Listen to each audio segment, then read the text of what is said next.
Gangapur police Thane व खंडणी विरोधी पथकाने अवघ्या 48 तासात गुन्ह्याची उकल करून व्यावसायिक भागीदाराने अपहरित केलेल्या 30 लाख रुपये किमतीच्या शूटिंग शर्टिंग कपड्यांच्या मालापैकी 27,27,534 रुपये किमतीचे कापड हस्तगत करून आरोपींना केले जेरबंद।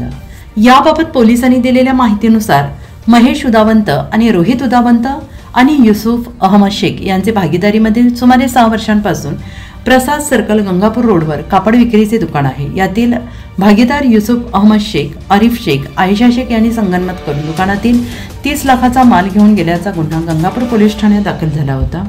सदर गुन्ह्याचा तपास करत असताना गंगापूर पोलीस आणि खंडणी विरोधी पथकाच्या पोलिसांनी तांत्रिक कौशल्याचा वापर करून युसुफ अहमद शेख, आरिफ शेख यांना देवळाली कॅम्प परिसरातून ताब्यात घेतले। तसेच त्यांनी अपहरित केलेला कपड्याचा माल 27,27,534 रुपये किमतीच्या मुद्देमाल हस्तगत करण्यात आला। सदरची कामगिरी पोलीस आयुक्त संदीप कर्णिक, पोलीस उपायुक्त मोनिका राऊत, किरण कुमार चव्हाण, सहाय्यक पोलीस आयुक्त नितीन जाधव, संदीप मिटके यांच्या मार्गदर्शनाखाली गंगापूर पोलीस ठाण्याचे वरिष्ठ पोलीस निरीक्षक जगवेंद्र सिंग राजपूत, गुन्हे शोध पथकाचे पोलीस उपनिरीक्षक मोतीलाल पाटील, पोलीस हवालदार गिरीश महाले, पोलीस अंमलदार राकेश राऊत, सुजित जाधव, सोनू खाडे, गोरख साळुंखे, तुळशीदास चौधरी, घनश्याम भोये, मुकेश गांगुर्डे, तुषार मंडले, पोलीस नाईक गौरव खंडारे तसेच खंडणी विरोधी पथकाचे पोलीस उपनिरीक्षक दिलीप सगळे, पोलीस नाईक सिंग मंगेश जगजाप, रवींद्र दिघे, भूषण सोनवणे, पोलीस अंमलदार चारुदत्त निकम यांनी केले आहे।